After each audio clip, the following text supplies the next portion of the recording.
مفتی طارق مسعود کے بیانات کے لیے طارق مسعود آفیشیل کو سبسکرائب کریں۔ طارق مسعود آفیشیل۔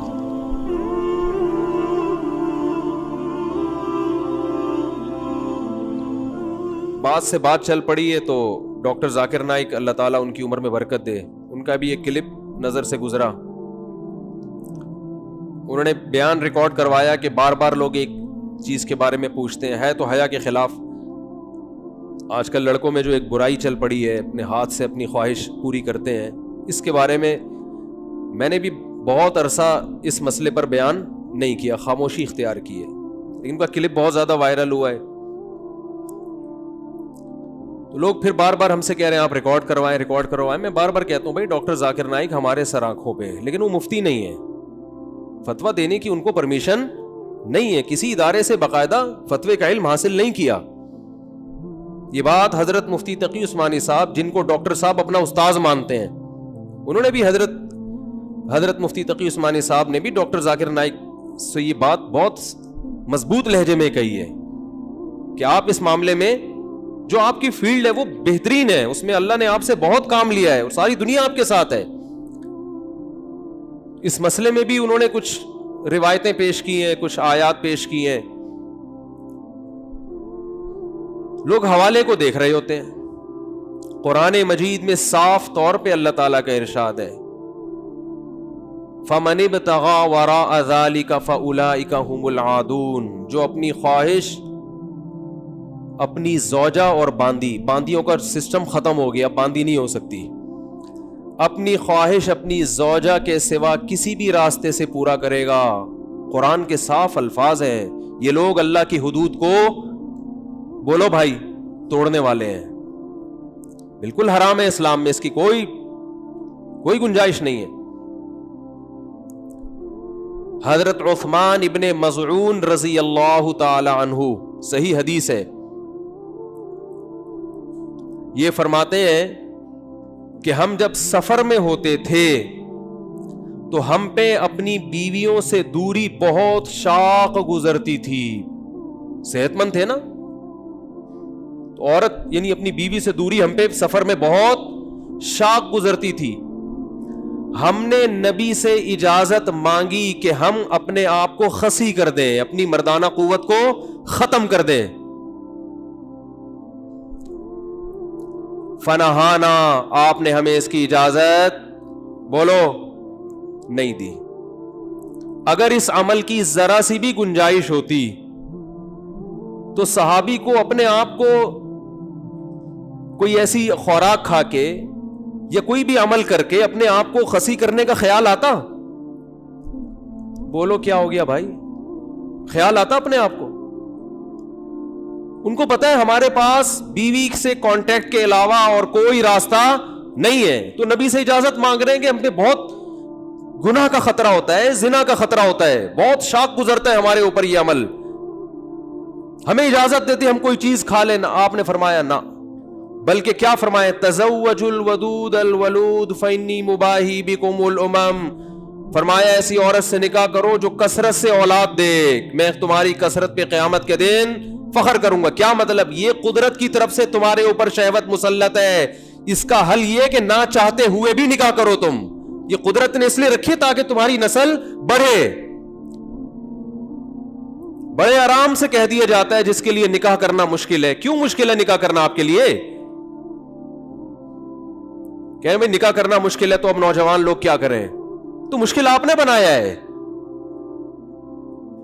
قرآن نے اس کا بھی تذکرہ کیا ہے کہ نکاح کرنا مشکل ہے تو کیا کرنا ہے، وَلْيَسْتَعْفِفِ الَّذِينَ لَا يَجِدُونَ نِكَاحًا حَتَّى يُغْنِيَهُمُ اللَّهُ مِنْ فَضْلِهِ، فرمایا جو لوگ نکاح کی طاقت نہیں رکھتے، طاقت نہ رکھنے کا مطلب کیا ہے وہ میں بھی بتاتا ہوں، انہیں چاہیے کہ وہ پاک دامنی سے رہیں، کوئی ناجائز اور حرام کام کی طرف بولو مت جائیں، سورہ نور کی آیتیں ہیں، بالکل نہ جائیں، وہ بچا کے رکھیں۔ استعفاف کا معنی روک لینا، اپنے آپ کو بچا لینا، یہاں تک کہ اللہ ان کو غنی کر دے، اللہ ان کے لیے انتظام، بولتے کیوں نہیں بھائی، اللہ انتظام کر دے، اس وقت تک روکو اپنے آپ کو، صبر کرو۔ یہاں بھی کہیں کسی اور راستے کا ادنا سا بھی اشارہ اتنی واضح آیت ہے نہیں ملتا. بخاری مسلم کی حدیث, آپ صلی اللہ علیہ وسلم نے فرمایا یا معشر الشباب من استطاع منکم الباءۃ فلیتزوج, تم میں جو نکاح کی طاقت رکھتا ہے اسے چاہیے کہ وہ نکاح کر لے. فإنہ اغض للبصر واحسن للفرج, اس سے نظر جھک جائے گی, شرمگاہ محفوظ ہو جائے گی. ایک روایت میں فإنہ لہ آگے ہے ومن لم یستطع فعلیہ بالصوم, جس میں نکاح کی طاقت نہیں ہے. طاقت نہ ہونے کا مطلب ابھی بتا رہا ہوں پھر میں, کیونکہ ہر آدمی یہ سمجھتا ہے مجھ میں نکاح کی استطاعت نہیں ہے, یہ مسلط کر لیا ہر آدمی نے اپنے لیے. اس کے بعد اللہ نے کیا فرمایا, نبی نے کیا فرمایا کہ اگر نکاح نہیں کر سکتا, استطاعت نہیں ہے, فعلیہ بالصوم, کثرت سے روزے رکھے. یہاں بھی کسی اور راستے کی طرف ذرہ برابر بھی اشارہ بولو بھائی نہیں دیا. اس کا مطلب یہ اللیگل ہے اسلام میں, یہ اللہ حرام ہے, ناجائز ہے.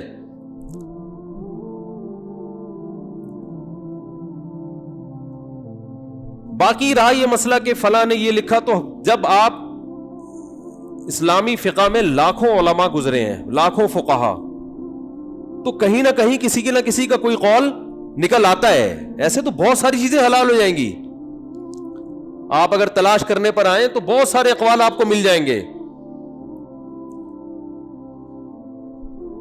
یہ علماء کو پتا ہوتا ہے کہ کون سا قول اس قابل ہے کہ اس قول کو لفٹ کرائی جائے, کون سا قول اس قابل ہے کہ بس یہ اس کی کوئی حیثیت نہیں ہے. امام احمد ابن حنبل کی طرف نسبت کی جاتی ہے قول کی, لیکن جو حنبلی علماء ہیں, امام احمد ابن حنبل ایک ایسے فقیہ ہیں جن کے بہت سارے مسئلوں میں 2-2, 3-3 اقوال ملتے ہیں. یہ ہے ان کے مذہب میں ایسا ہے. تو فقہ حنبلی میں جو بڑے جید علماء ہیں ان سے پوچھا جائے گا کہ فتویٰ کس قول پر ہے, تو فقہ حنبلی میں فتویٰ اس کے حرام اور ناجائز ہونے پر ہے. تو ایسے تو بہت سارے اقوال مل جائیں گے. اور قرآن کی طرف ہم آتے ہیں. قرآن مجید میں 5ویں پارے کا آپ پہلا رکوع پڑھیں. اللہ نے فرمایا وَمَن لَّمْ يَسْتَطِعْ مِنكُمْ طَوْلًا أَن يَنكِحَ الْمُحْصَنَاتِ الْمُؤْمِنَاتِ فَمِمَّا مَلَكَتْ أَيْمَانُكُم مِّن فَتَيَاتِكُمُ الْمُؤْمِنَاتِ, تم میں جو آزاد عورت سے نکاح کی طاقت نہیں رکھتا اسے چاہیے کہ وہ کسی کی باندی سے نکاح کر لے. اس کو خوب اچھی طرح سمجھیں, یہ موضوع چل گیا تو میں اب کمپلیٹ کر لوں. وہ کسی کی باندی سے, اب باندیاں نہیں ہوتی, یہ ذہن میں رکھیں, باندی سے نکاح کرنے میں نقصان ہی نقصان ہے. کیونکہ باندی, کسی کی باندی جو ہوگی نا آپ کی بیوی ہوگی, لیکن خدمت وہ اپنے مولا کی کرے گی. سمجھ میں آ رہی ہے بات؟ اس سے جو بچہ پیدا ہوگا غلام ہوگا, یعنی آپ کا بچہ غلام پیدا ہو رہا ہے. کتنے نقصانات ہیں. لیکن قرآن نے کہا کہ لمن خشی العنت منکم, جس کو زنا کا خطرہ ہے اسے چاہیے کہ وہ کیا کر لے, کسی اور راستے کی طرف جانے کے بجائے کسی کی باندی سے نکاح کر لے. اگرچہ اس میں اتنے سارے نقصانات ہیں, نکاح کی جو مصلحتیں وہ حاصل نہیں ہوتی اس میں, لیکن پھر بھی عورت سے ریلیشن یہ ایک نیچرل ہے. اللہ نے عورت کو مرد کے لیے اور مرد کو کس کے لیے, عورت کے لیے. تو اس نیچر پہ باقی رکھنے کے لیے اللہ نے حکم دیا کہ اتنا نقصان والا نکاح ہے, پھر بھی کسی اور راستے کی طرف جانے کے بجائے یہ کام کر لو. اس میں صاف اللہ نے بتا دیا ہے کہ اگر کسی کو زنا کا خطرہ ہے تو نکاح میں اپنا معیار کیا کر دے, وہ بولو کم کر دے. آج جو لوگ کہتے ہیں نا میں ہمارے نکاح نہیں ہو رہا, آپ کو آپ کی مرضی کا رشتہ نہیں مل رہا ہوتا, آپ نے ایک اسٹینڈرڈ بنایا ہوا ہے کہ مجھے ایسا رشتہ چاہیے. قرآن تو کہہ رہے کسی کی لونڈی سے نکاح کر لو, بہت کم معیار. ایک تو غلام باندی اس زمانے میں بہت پس سمجھی جاتی تھی, دوسری بات وہ کنٹرول میں آپ کے نہیں ہوگی, خدمت اپنے مولا کی کرے گی. وہ آپ سے صرف اس کا ریلیشن حلال ہو جائے گا, مولا کا ریلیشن اس سے حلال نہیں ہوگا. کیونکہ اسلام میں ایک ایسا نہیں ہو سکتا کہ ایک عورت کہ اپنے جو ہے نا مالک سے بھی ریلیشن ہو اور آپ سے بھی ہو. نہ جب آپ سے نکاح ہو گیا تو اب آپ کے علاوہ کسی اور سے ریلیشن نہیں ہو سکتا. صرف ریلیشن آپ کے لیے حلال ہو جائے گا اور کچھ بھی نہیں. جو نکاح کی مصلحتیں وہ حاصل نہیں ہوں گی. بچے کو کتنا نقصان ہو رہا ہے, غلام پیدا ہو رہا ہے, لیکن قرآن نے کہا کہ کسی اور راستے کی طرف جانے سے بہتر ہے کہ یہ کام. کیوں؟ اسلام دین فطرت ہے, وہ آپ کو کبھی بھی نیچر سے نہیں ہٹائے گا. اللہ نے مرد میں یہ شہوت رکھی ہے عورت کے لیے, اور عورت میں رکھی ہے کس کے لیے؟ مرد کے لیے. اس کے علاوہ کوئی راستہ حلال نہیں ہے. سب دروازے اللہ نے بند کر دیے ہیں. ہاں, ڈاکٹر ذاکر نائک صاحب تو اللہ ان کو جزائے خیر دے, یہ میرا مقصد ہرگز ان کی ذرا سی بھی توہین میں سوچ بھی نہیں سکتا. اللہ نے ان سے جو کام لیا ہے, یہ تو علمی اختلافات تو ہوتے ہیں نا, علماء میں بھی ہوتے ہیں, تو یہ کوئی اتنی بڑی بات نہیں ہے. اختلافات کا اپنے اندر حوصلہ پیدا کرنا چاہیے, سمجھ رہے ہو؟ ایسا کبھی نہیں ہو سکتا کہ سارے ایک ہی چیز پہ ہمیشہ جمع ہو جائیں. اختلافات چلتے رہیں گے, تو کبھی یہ نہیں سمجھنا چاہیے کہ کسی سے اختلاف کرنا اس کی گویا توہین ہے. ایسا کچھ نہیں ہے. تو مجھے چونکہ یہ تھا کہ ڈاکٹر صاحب نے جو بھی بیان دیا اس میں انہوں نے صاف لفظوں میں جائز تو ایک دفعہ بھی نہیں کہا, لیکن لوگ اس کا غلط مطلب لے سکتے ہیں. ہماری جو نوجوان نسل ہے نا, یہ اس کو تو موقع چاہیے, تو وہ غلط مطلب لے سکتے ہیں اس کا. تو اس لیے اسلام میں اس عمل کی قطعاً اجازت نہیں ہے. اور میں جلدی جلدی ان دلائل کو ریپیٹ کر دیتا ہوں. سب سے پہلے قرآن کی آیت ہے 29ویں پارے میں بھی ہے, 28 اس میں قد افلح المؤمنون جو سورہ مومنون ہے اس میں بھی ہے کہ اللہ نے فرمایا زوجہ کے علاوہ کوئی بھی راستہ اختیار کرتا ہے فاولئک هم العادون. اور اس میں الفاظ دیکھو, فمن ابتغى وراء ذلک. ذالک جو ہے نا یہ بلاغت ہے. ذالک اس میں اشارہ ہے, جب ہاتھ سے اشارہ کرتے ہیں نا اس وقت کہا جاتا ہے. گویا اللہ تعالیٰ آپ کو آپ کی زوجہ کی طرف اشارہ کر کے کہہ رہا ہے کہ یہ جو بیوی ہے نا, بیوی کے یہ والا آپشن, اس کے علاوہ آپ کے پاس کوئی دوسرا آپشن نہیں ہے. اشارہ کر دیا. اس میں اور بلاغت ہے کہ یہ اسی میں بند ہے, آپ کے پاس اپنی خواہش پوری کرنے کے باقی تمام دروازے بند.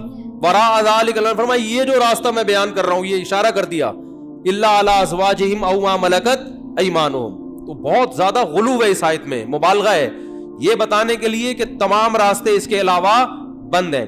دوسرا قرآن میں سورہ نور کی جو آیتیں ہیں, وَلْيَسْتَعْفِفِ الَّذِينَ لَا يَجِدُونَ نِكَاحًا, جو نکاح نہیں پاتے, موجود نہیں پاتے نکاح, انہیں چاہیے کہ پاک دامنی کے ساتھ رہیں. وہ یہاں بھی ہے. اور نکاح موجود نہ پانے کا مطلب کیا ہے کہ آپ کی مالی حیثیت ایسی ہے کہ اس کے حساب سے آپ کو کوئی رشتہ دینے کے لیے تیار نہیں ہے. تیسری آیت 5ویں پارے کی ابتدائی آیتیں ہیں, اس میں اللہ نے فرمایا کہ جو آزاد عورت سے نکاح کی طاقت نہیں رکھتا وہ کسی کی باندی سے نکاح کر لے. تو اب باندیاں تو نہیں ہیں, مطلب قرآن کا حاصل یہ ہے کہ اپنا معیار نکاح میں گرا دے, نقصان کرے اپنا, کوئی بات نہیں ہے, لیکن پھر بھی دوسرے راستے ان کو اختیار نہیں کر سکتا. تو اس لیے اگر آپ کے پاس پیسے نہیں ہیں, کوئی نکاح کے لیے تیار نہیں ہے, اپنا معیار آپ گرائیں. آپ کو دوسرے راستوں, ہینڈ پریکٹس اور اس جیسے بے حیائی کی آپ کو اجازت نہ زنا کی طرف نہ کسی اور راستے کی طرف جانے کی اجازت ہے. یہ تیسری دلیل ہو گئی کہ نکاح کا معیار آپ کو گرانا پڑے گا اپنا. اور رہا یہ مسئلہ کہ یہ کیسے ہو سکتا ہے, میرا تو اسٹینڈرڈ ہے, تو بھائی دنیا کو مسافر خانہ سمجھو, تو اسٹینڈرڈ گیا تیل لینے, ٹھیک ہے نا, اچھے سے اچھے کی تلاش کریں لیکن برائی سے تو اچھا ہے نا. حضرت عبداللہ بن عباس رضی اللہ عنہ سے روایت ہے کہ ایک شخص آیا, اس نے کہا کہ میں ہاتھ سے اپنے آپ خواہش پوری کرتا ہوں, ایک روایت ہے. تو حضرت عبداللہ بن عباس نے نفرت سے منہ پھیر لیا اور فرمایا کہ تو باندھی رکھ لیتا, یہ تیرے لیے زیادہ بہتر. تو یہ تیسری دلیل ہو گئی. چوتھی دلیل صحیح حدیث ہے حضرت عثمان ابن مظعون رضی اللہ تعالی عنہ کی. وہ فرماتے ہیں ہم سفر میں ہوتے تھے, بیوی سے دوری ہم پہ بہت شاق گزرتی تھی, ظاہر ہے زنا میں پڑنے کا خطرہ تھا. تو ہم نے نبی سے اجازت لی کہ ہم اپنے آپ کو خسی کر دیں, اپنی جو خواہش ہے وہ کیا کر دیں, ختم. کوئی ایسی دوا کھائیں, کچھ بھی کر لیں, آج کل آپریشن بھی ہوتا ہے. تو لو اجازنا لختصینا, حدیث کے الفاظ ہے, اتنی ٹینشن میں تھے ہم کہ اگر نبی ہمیں اجازت دیتے تو ہم اپنے آپ کو خسی کر لیتے, لیکن نبی نے اس کی پرمیشن نہیں دی. اب دیکھو صحابی رسول اتنی شدید ٹینشن میں بھی اس کا حل یہ نہیں تلاش کر رہے کہ ہاتھ سے اپنے آپ کو مطمئن کر لیں. اتنی شدید ٹینشن میں بھی اگر اس کی اسلام میں ذرہ برابر بھی گنجائش ہوتی تو ذرا سے تو اشارہ ملتا نا, صحابہ کر لیتے یا ان کو اشارہ دے دیا جاتا کہ بھائی اپنے آپ کو خسی کرنے کے پر آ گئے ہو, اپنی اللہ کی تخلیق کو تبدیل کر رہے ہو, تو اس سے بہتر ہے کہ تم اپنی تسکین کر لو اس طریقے سے. اس کی پرمیشن کا کہیں تذکرہ نہیں ملتا. اس کا مطلب ہے کہ اس نبی نے وہاں کیا فرمایا صحابی کو, نہانا عن التبتل, نبی نے فرمایا نکاح سے دور بھاگنے سے منع کیا. تو فرمایا نا نا نا نا نا تزوج الودود الولود, فرمایا یہ اللہ نے خواہش اس لیے رکھی ہے کہ تم نکاح کی طرف کیا ہو جاؤ, مجبور ہو جاؤ. یہ کتنے دلائل ہو گئے, بولو نا بھائی, 4 دلائل ہو گئے. اور بھی بہت کچھ ہے اس پہ بولنے کے لیے, میں مختصر بات سمیٹ رہا ہوں. اصل میں لوگ جو یہ کہتے ہیں نا کہ یار ہم مجبور ہیں تو کیا کریں ہم, یہ تو خواہش اتنی جب مسلط ہو جاتی ہے ہمارے اوپر, یہ تو اس سے جسم کو بھی نقصان ہوتا ہے, مینٹلی بھی آدمی ڈسٹرب ہوتا ہے. تو یاد رکھو یہ اللہ نے آپ پر اتنی زبردست خواہش اس لیے مسلط کی ہے تاکہ آپ نہ چاہتے ہوئے بھی شادی پر مجبور ہو جائیں. اور شادی میں فطرت آپ کے دلائل ماننے کے لیے تیار نہیں ہے. یہ جو آتے ہیں میرے پاس پیسے نہیں ہے تو ایکچولی ابھی ایجوکیشن, ایکچولی ابھی یہ, فطرت اس چیز سے متاثر نہیں ہے. فطرت کہتی ہے آپ کے دلائل کیا ہیں, غلط ہیں.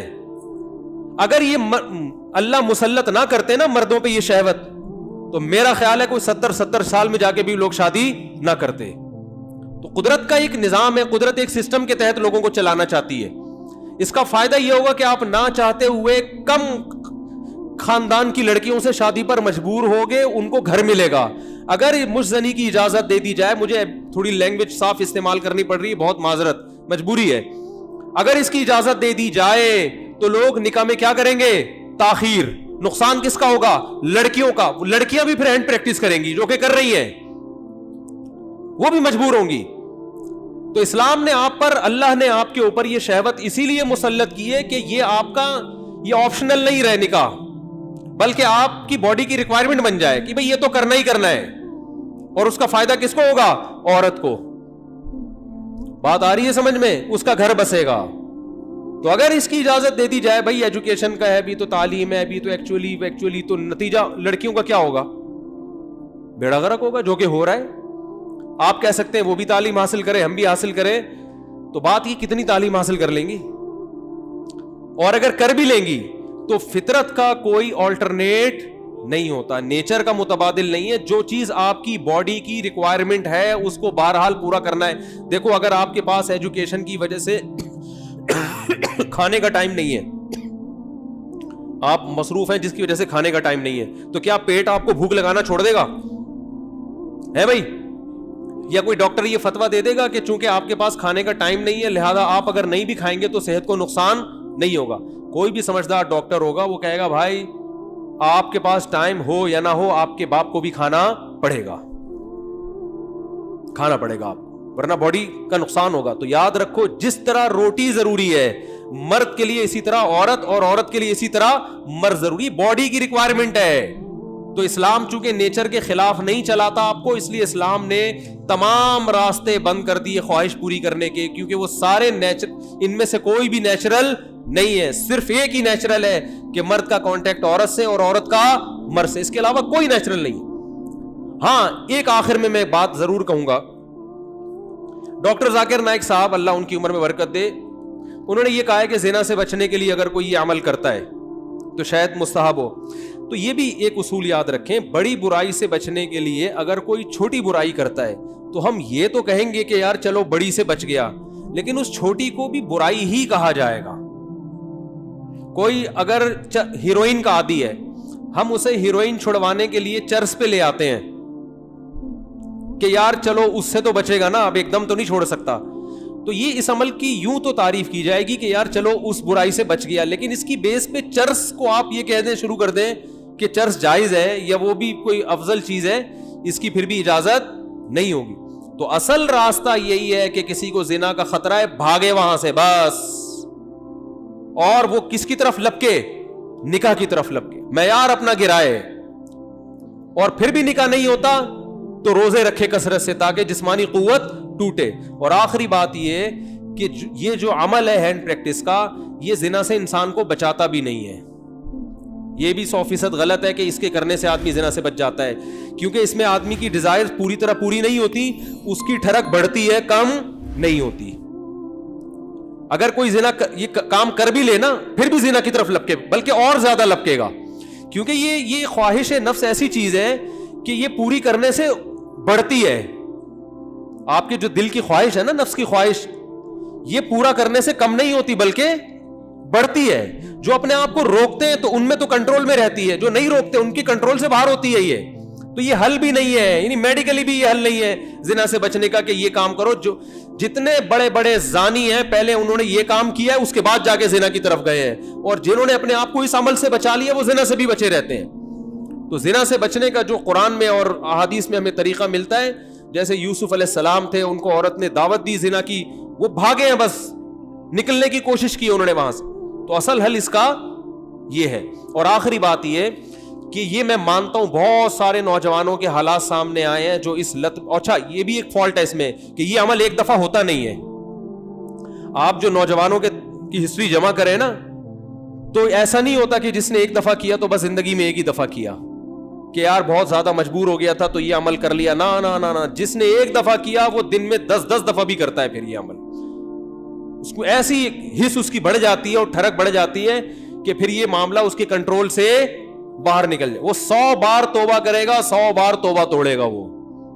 تو یہ پریکٹیکلی بھی ممکن نہیں ہے کہ کوئی اپنے آپ کو بچانے کے لیے ایک دفعہ یہ عمل کر لیا تو اب سکون میں آ گیا. نا نا نا نا، میرے پاس جو نوجوان آتے ہیں ان کی ہسٹری میں آپ کو بتاؤں، وہ کیا کچھ ایک صاحب کی 2 بیوی. اچھا ہاں یہ بھی بتا دوں، جب یہ لت زیادہ پڑتی ہے تو پھر یہ بیماری شادی کے بعد بھی نہیں چھوٹتی، یہ بھی ذہن میں رکھیں. ایک صاحب میں نے جو زندگی میں سب سے پہلا فتویٰ لکھا ہے نا وہ کیا تھا، آپ حیران ہوں گے. یہ 1999 میں سوال آیا، ایک آدمی کی 2 بیویاں، اسے نکاح سے پہلے اس کی عادت پڑ گئی، یہی سوچ کے کہ یار ابھی اپنے آپ کو ٹھنڈا کر لیتا ہوں، تسکین کر لیتا ہوں، برائی سے بچ جاؤں گا، یہ ہو جائے گا وہ ہو جائے گا. شیطان نے الٹے سیدھے اس کو جو ہے نا دلائل دیے اور کہتا ہے مجھے یہ برائی جب ہو گیا تو چسکا لگ گیا. پھر کہہ رہے پھر جب میں نے نکاح کیا ہے نا، ایک شادی کی ہے تو میری یہ عادت نہیں چھوٹی. دوسری 2 بیویاں اس کی، کہہ رہے پھر بھی نہیں چھوٹی. تو کہہ رہے میں اتنا غصے میں آ جاتا تھا کہ یار میری بیویاں بھی ہیں پھر بھی مجھے ان کو تسکین اس میں ہوتی ہے. پھر بالکل ایسے ہے جیسے لوط علیہ السلام کی قوم کو جب لڑکوں کی عادت پڑ گئی تو اب ان کو عورت سے تسکین بولتے کیوں نہیں ہو رہی. تو یہ ہینڈ پریکٹس کا ایک یہ بھی بڑا نقصان ہے کہ جب اس کی لت پڑ جاتی ہے تو شادی کے بعد بھی یہ عادت نہیں چھوٹتی. تو وہ کہہ رہا ہے میری 2 بیویاں تھیں، 1999 کی بات کر رہا ہوں میں، اس نے سوال بھیجا تو کہہ رہے کہ میں اتنا مجبور ہو گیا کہ ایک دن میں نے قسم اٹھائی کہ آئندہ میں نے اپنے ہاتھ سے اپنے آپ کو فارغ کیا تو میری دونوں بیویوں کو 3 طلاقیں. کہہ رہے میں نے یہ سوچا کہ شاید اس عمل سے میں اپنے آپ کو روک لوں گا، پھر بھی نہیں رکا اور پھر بھی یہ عمل کیا اور ہم نے اس کو فتویٰ دیا کہ آپ کی دونوں بیویاں آپ پر ہمیشہ کے لیے حرام ہو گئی ہیں. تو اب آپ بتاؤ اس پہ کیا گزر رہی ہوگی. تو ہم نے لوگوں کے یہ حالات دیکھے ہیں، تو اس لیے اس قسم کے کلپ سے متاثر ہو کر کوئی بھی شخص ایسی حماقت کرنے کی کوشش بولو بھائی نہ کرے. اور میرا مقصد آپ کو کسی کو مایوس کرنا نہیں ہے. اگر کوئی نوجوان اس بیماری میں مبتلا ہو گیا ہے تو حدیث میں آتا ہے ما انزل اللہ من داء الا انزل له شفاء، ہر بیماری کا اللہ نے شفا پیدا کی ہے. تو مایوس نہ ہو، سب سے پہلے تو وہ نکاح کرے تاکہ معاملہ آگے بڑھے نہیں، کیونکہ اگر نہیں کرے گا نا یہ پھر یہاں تک رکے گا نہیں معاملہ. کیونکہ یہ لڑکے پھر جب یہ کام کرتے ہیں پھر وہ انٹرنیٹ پر فحش فلمیں بھی دیکھتے ہیں، پھر وہ تصویروں کی طرف بھی جائے گا، بد نظری کی طرف بھی، اور پھر یہ بڑھتا رہا، پھر وہ زنا کا متلاشی ہوتا ہے کہاں مجھے موقع ملے. تو اس لیے میرے بھائی اپنے آپ کو روکنے کی کوشش کرنی چاہیے. تو اس کا پہلا اسٹیپ یہ ہے کہ سب سے پہلے آپ یہ عزم کریں کہ میں نے اپنے آپ کو اس برائی سے ہر قیمت پہ دور کرنا ہے. یہ میرا ایم ہے، میرا عزم ہے. اگر آپ ارادے میں ہی ڈھیلے ہیں تو بھائی پھر معاملہ کیا ہو جائے گا، خراب ہو جائے. تو پہلے تو کیا کرنا ہے، پکا عزم کرنا ہے. اب دوسرا علاج کے طریقے دریافت کرنے آپ نے. سب سے پہلا کام یہ کرنا ہے کہ انسان کو جہاں برائی کی عادت پڑتی ہے نا وہاں برائی چھوٹتی نہیں ہے. آپ کی کوئی خاص ایسی جگہ جہاں آپ سونے کے لیے لیٹتے تھے اور وہاں پر آپ پہ یہ شہوت کا جنون چڑھتا تھا تو اپنا ٹھکانہ وہاں سے کیا کر لو، چینج کر لو. رات کو سونے سے پہلے مطالعہ کر کے سو. کوئی اپنے سرہانے کتاب رکھی جائے. جو نوجوان خدا نخواستہ کوئی اس میں مبتلا ہے تو اس کو بتا رہا ہوں، اپنے سرہانے کیا رکھیں، کوئی دلچسپ کتاب رکھیں. بستر پہ جیسے ہی لیٹے، جو معمولات ہے نا آیت الکرسی پڑھنا، دعائیں پڑھنا، بستر پہ لیٹنے سے پہلے پڑھ لیں وہ، تاکہ آپ جب بستر پہ جیسے ہی جائیں تو آپ کی سوچ جو ہے نا وہ مطالعے کی طرف چلی جائے. تو فوراً آپ نے کیا کرنا ہے, جیسے ہی سونے کے لیے لیٹے کتاب آپ کے پاس ہونی چاہیے, بستر پہ جاتے ہی آپ اس کتاب کا مطالعہ کرنا شروع کر دیں. انسان جیسے ہی لیٹ کے مطالعہ کرتا ہے اس کو نیند آ جاتی ہے, آپ سو جائیں گے, کیونکہ زیادہ تر نوجوانوں کے پر یہ اٹیک رات کے ٹائم ہی ہوتا ہے. دوسرا کام ہو گیا. تیسرا مسئلہ یہ ہو گیا کہ آپ کسی ڈاکٹر کو بھی بتائیں ماہر نفسیات کو, لیکن ماہر نفسیات سے کہیں کہ مجھے یہ برائی چھڑوانی ہے, کیونکہ ماہر نفسیات بعض دفعہ اور ڈال دیتے ہیں اس برائی میں. ایسے نفسیاتی ڈاکٹر بھی ہیں, وہ کہتے ہیں اس سے کوئی نہیں, ڈپریشن کا علاج ہے. اور بھائی ساری ڈپریشن کے اور بہت سارے علاج ہیں دنیا میں, وہ علاج وقتی ہے, جیسے سٹا لگانے سے نا وقتی طور پہ ٹھیک ہو جاتا ہے. تو اب یہ بے وقوفی ہے نا کہ سٹے لگا لگا کے ڈپریشن کا علاج, اس سے ڈپریشن بڑھتی ہے, کم نہیں ہوتی. وقتی کم ہوگی, اگلے دن اس سے بڑا اٹیک ہوگا آپ کے اوپر, سارا دن پھر یہی کرتا رہے گا. ایسے ایسے لڑکے آ کے بتاتے ہیں کہ آدمی حیران ہوتا ہے, یار تمہاری ہڈیوں میں اتنا جوس کہاں سے آیا, تم مر کے ختم ہو جاؤ گے اللہ کے بندو. تو وہ یہی کرتے رہتے ہیں ڈپریشن. تو ماہر نفسیات بھی الو سب کچھ سب کو نہیں پتا ہوتا. تو ماہر نفسیات سے بولیں کہ مجھے یہ برائی چھڑوانی ہے ایسی کی تیسی, آپ کی باقی افلاطونیاں بقراتیاں اپنے پاس رکھو, آپ یہ برائی مجھے کیا کرنی ہے. تو نفسیاتی بھی ٹوٹکے ہوتے ہیں, کچھ طریقے ہوتے ہیں. کوئی ماہر ڈاکٹر ہوگا انشاءاللہ آپ کو ایسے طریقے بتائے گا, ایسے ٹوٹکے بتائے گا, ایسی تدبیریں بتائے گا کہ آہستہ آہستہ یہ برائی آپ سے انشاءاللہ چھوٹ جائے گی. اور ایک اور کام, دعا بھی مانگنی ہے, کسی شیخ سے اصلاحی تعلق بھی قائم کرو, ان کو بھی بتاؤ اپنی بیماری. اور ایک اہم ترین بات یہ کہ اپنے آپ کو ایسے نہ چھوڑو, جب بھی یہ گناہ آپ سے ہو آپ نے اپنے اوپر کوئی سزا متعین کرنی ہے. 2 روزے 3 روزے یا 1 روزہ یا 1 ہفتے کا روزہ, یہ سزا دینی ہے اپنے آپ کو. وہ ہر آدمی کا کے حساب سے مختلف ہوتی ہے. صدقہ بھی کرنا ہے, تاکہ اس کا فائدہ یہ ہوگا کہ دیکھو یہ ایک دم نہیں چھوٹتا گناہ, یہ آہستہ آہستہ ہی چھوٹے گا. اس لیے مایوس نہیں ہونا کہ اتنے سارے ٹوٹکے اختیار کیے پھر گناہ ہو گیا, تو پھر شیطان مایوس کرتا ہے, بھائی تیرے بس کا کام نہیں ہے. کوئی بات نہیں یار, ٹھنی اس سے ہے دشمنی عمر بھر کی, کبھی وہ دبا لے کبھی تو دبا لے. شیطان کو حضرت مظلوم نے فرمایا کہ کبھی شیطان تجھے پٹک دے گا نیچے, کبھی کبھار تو بھی تو شیطان کو پٹکے گا نا, تو پھٹا چلتا رہے گا قیامت تک, کوئی مسئلہ نہیں ہے. تو کیا کرنا ہے, جب بھی یہ گناہ ہو جائے 2 رکعت پڑھ کے توبہ کرنی ہے, اللہ سے معافی مانگنا ہے, اور اپنے آپ کو کوئی سزا دینی ہے صدقہ کے ذریعے یا روزے کے. سب سے بہتر سزا روزہ ہے, صدقے سے اتنا فائدہ نہیں ہوتا, روزے سے اس میں زیادہ فائدہ ہوتا ہے. تو روزہ رکھے, کیونکہ نفس کو خوش کیا ہے, تو اپنے نفس کو جب تکلیف دے گا بھوکا پیاسا رکھے, تو یہ اس میں نفس کو جو ہے نا آپ کے جو دل ہے اس کی چاہتوں کو چترول لگتے ہیں ٹائٹ طریقے سے روزہ رکھنے سے. تو اپنے من کو خوش کیا نا اس نے حرام طریقے سے, تو روزہ رکھ کے اپنے من ہی کو ٹینشن دے گا یہ.